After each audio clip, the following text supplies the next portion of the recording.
Ma'am, what should we do if someone is stuck in their career? What should their next steps be? Okay, I'll answer it through an example. कि एक fish है और वो एक aquarium में है और उसको लगता है कि वो बहुत बड़ी फिश है और एक्वेरियम छोटा है और इट्स अ टाइम कि वो इधर कंफर्टेबल नहीं है, उसको कुछ और एवेन्यूज एक्सप्लोर करने।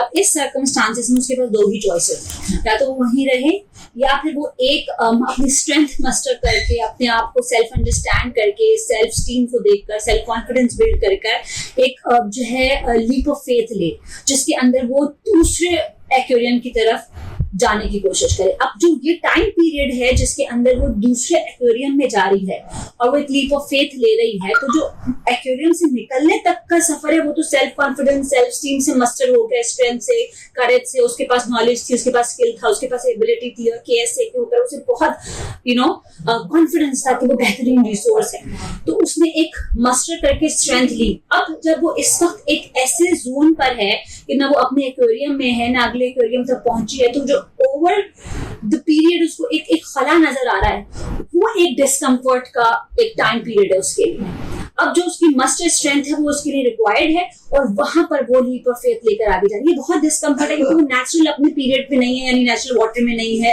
और वो एक नेचुरल स्टेट में नहीं है, तो ये बहुत ही अनकंफर्टेबल उसके लिए स्टेज है। लेकिन चूंकि लीप ऑफ फेथ उसके पास है, सेल्फ कॉन्फिडेंस उसके पास है, वो लीप ऑफ फेथ लेकर दूसरे एक्वेरियम में जाती है। दो चांसेस हैं, या तो वो उस एक्वेरियम में चली जाए या फिर उस एक्वेरियम में ना जा पाए, और ये उसका टाइम पीरियड डिसाइड करेगा। अपनी सेल्फ वर्थ का पता है, वर्थ पता है तो उसके पास सेल्फ वर्थ आ जाएगा, तो ऑटोमेटिकली उसका जो वो डिस्कम्फर्ट का टाइम पीरियड है ना, वो लीप ऑफ फेथ में बदल कर उसको सक्सेस की तरफ लेके चला जाएगा। ये वाली सिचुएशन में हम इंकरेज करते हैं रिसोर्सेज को कि sometimes if you are stuck sometimes, तो रादर हम वहां रहें और चीजों को थोड़ा देखें।